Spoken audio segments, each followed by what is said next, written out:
I'm Maria Menounos, and you're tuned in to AfterBuzz TV, the ESPN of TV talk. Now, let the buzz begin.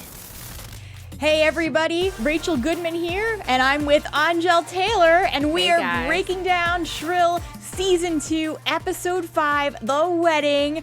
Angel, our resident Shrill super fan, what did you think of this episode? Oh man, it was hilarious.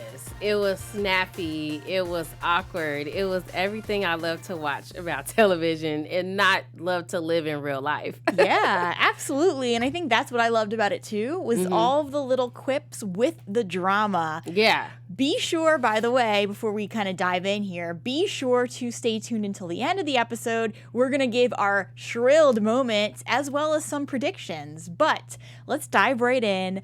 I think that this whole entire episode, it did divert from the main storyline we've been focusing on with the thorn and everything. It needed a break, didn't it? It did, and I think that it served its purpose because not only did we get that break, but ultimately what Annie is starting to realize is that she is putting herself in a position where she's dating a guy like Ryan who is not good enough for her. And I think that's why we had to see this wedding episode, because we got to see how Fran's relationship is with her mother, and that's an issue that Annie's struggling with her own mom. Right. And then we got to this callback with Fran's brother with Annie too. Lamar. Yeah. So, and I actually think that was probably the most important moment for Annie in this episode. It was.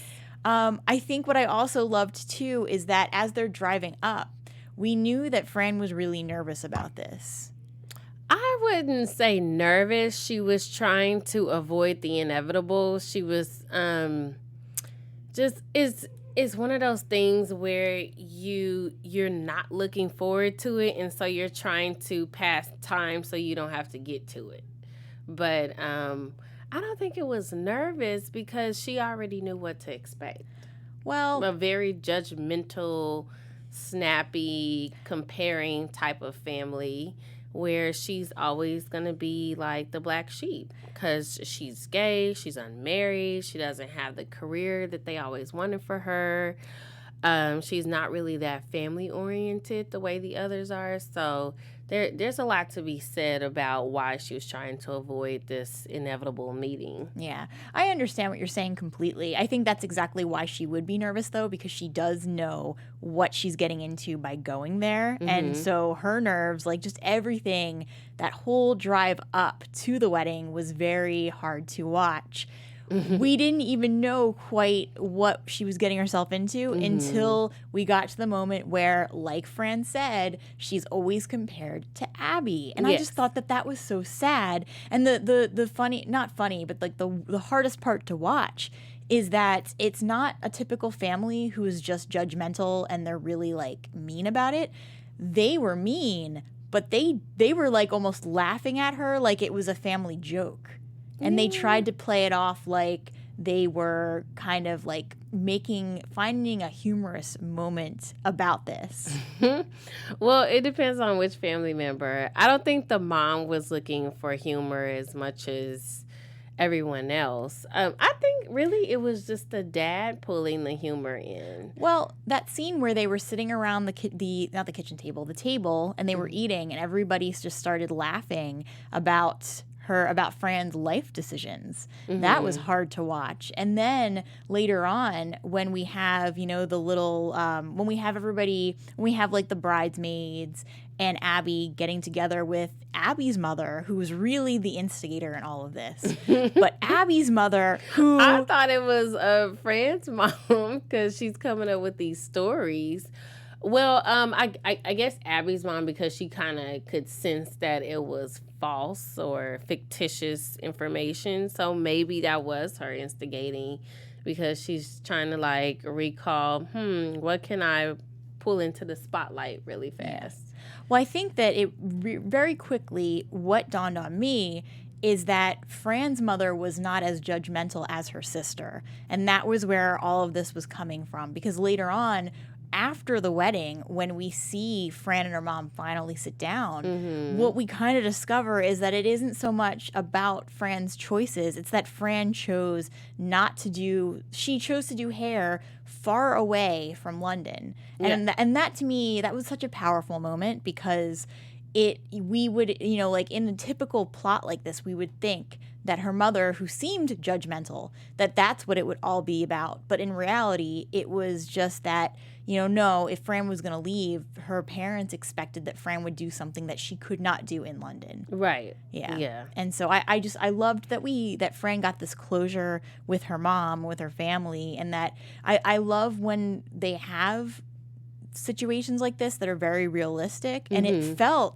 this didn't feel like it was written for a script. This felt like something that a family would actually go through. Oh, yeah. This is like all day, especially a Nigerian family. The expectations are really high, especially when you come to America.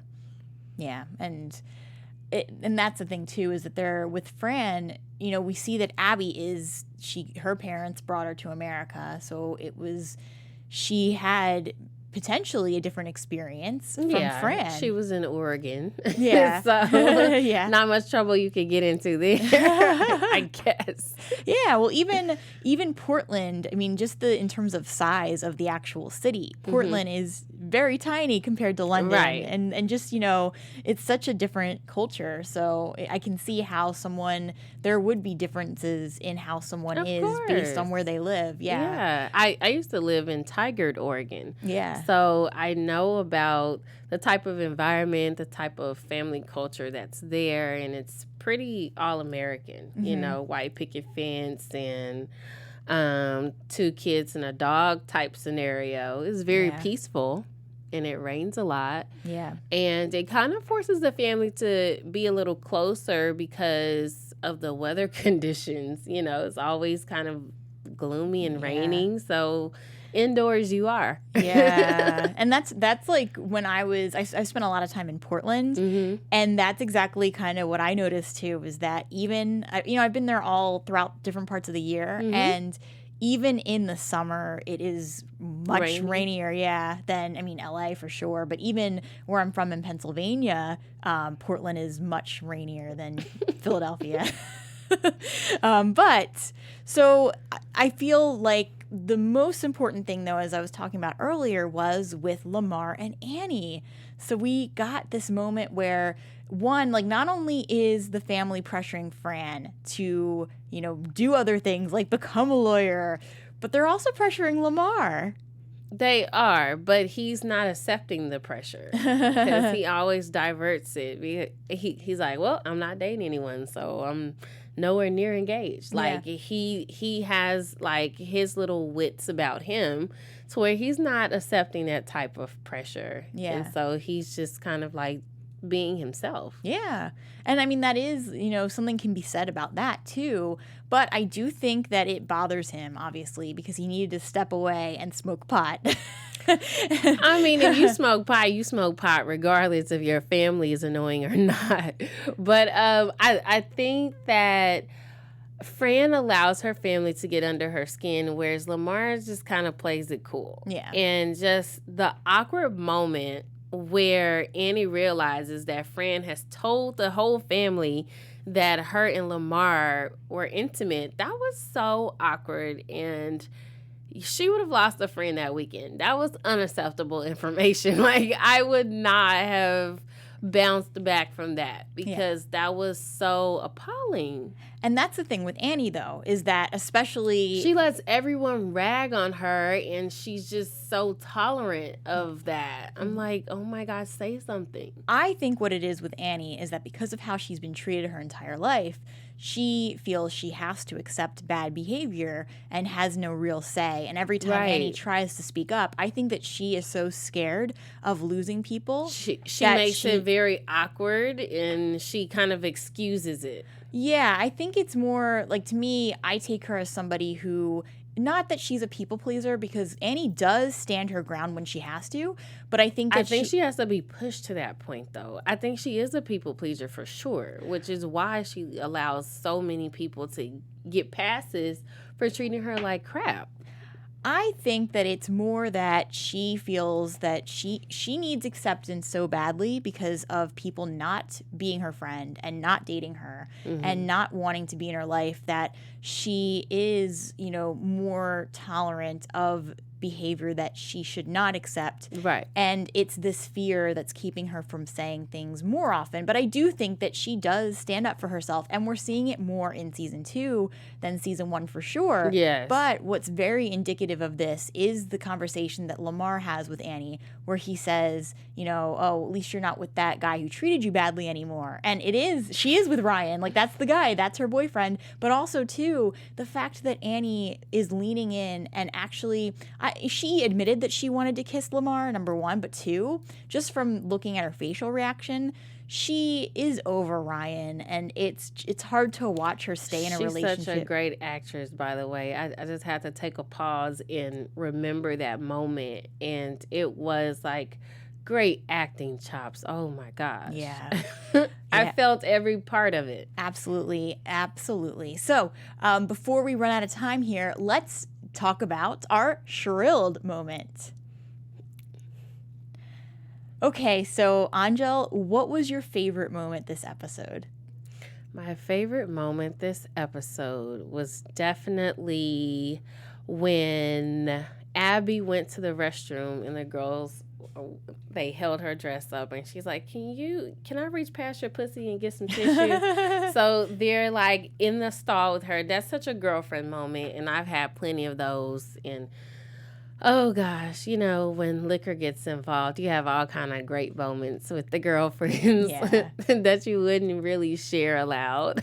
Absolutely. And it was just, I loved that moment with Abby. It was such a sisterhood moment, right? And despite Abby's mom being so judgmental, Abby was actually pretty cool. That was what I loved about that. Very cool. Yeah. She's very accepting. And she's like, actually, you're the cool one because you're the rebel and you don't care. And that's awesome. And I wish Fran would understand that there's power in her stance. Yeah. So really quickly, I'm going to give my favorite moment before we get to predictions. I loved that Lamar and Annie shared a bed and that they were like, oh, well, we're adults, we can do this. It also said to me that Ryan and Annie needed to break up, not so much because she was sharing a bed with Lamar, but the fact that she would even consider that told me that she was her mind was starting to drift from the Ryan relationship right now. Yeah, absolutely. Before I give you my feedback on that, I wanted to say to our AfterBuzz TV Shrill fans, thank you so much for tuning in. If you're on YouTube, please give us a thumbs up and subscribe. Leave comments, jump into the comments. Even if you're on iTunes, jump in. Give us 5 stars there. We love to hear from you. We love your feedback. And if you are watching a show, we cover it here at AfterBuzz TV. So tell your friends. Awesome. So with our, we've got a couple minutes left. So Angel, what are your predictions for the next episode? My predictions for the next episode is definitely going to be that Annie starts to really zero in on her feelings for Ryan and try to understand and have some type of discernment about like where she is emotionally with that, because it's like a reminder episode after episode that he's just not fitting the bill for who she should be with as far as intellect and emotional IQ and everything else that follows that you need from your man. Absolutely. All right, and then I'm just going to give my predictions really fast. I think that we're going to see Annie standing up for herself more, going along with what you said. I also see her recognizing that she's in the wrong relationship, for sure, and that she's growing beyond it. And that's like the biggest thing that I think that we're going to get from her, not next episode, but also this entire finale of season 2. Absolutely. Yeah. So until next time, Angel, where can everybody find you? You guys can find me at AngelTaylor_ on all social media platforms. Awesome. And you guys can find me on Twitter at Rach Goodman or on my author Instagram account at Rachel Radner Author. Until next time, which will be in about 2-3 minutes, we will see you all next time. Bye. Our founder, Keven Undergaro, and me, Maria Menounos, would like to thank you for tuning in to AfterBuzz TV. Remember, we're not just the first, we're the biggest in the world, and we're the only destination for all your favorite TV shows. Whatever you crave, we've got it. So go to AfterBuzzTV.com and check out our lineup. Buzz you later.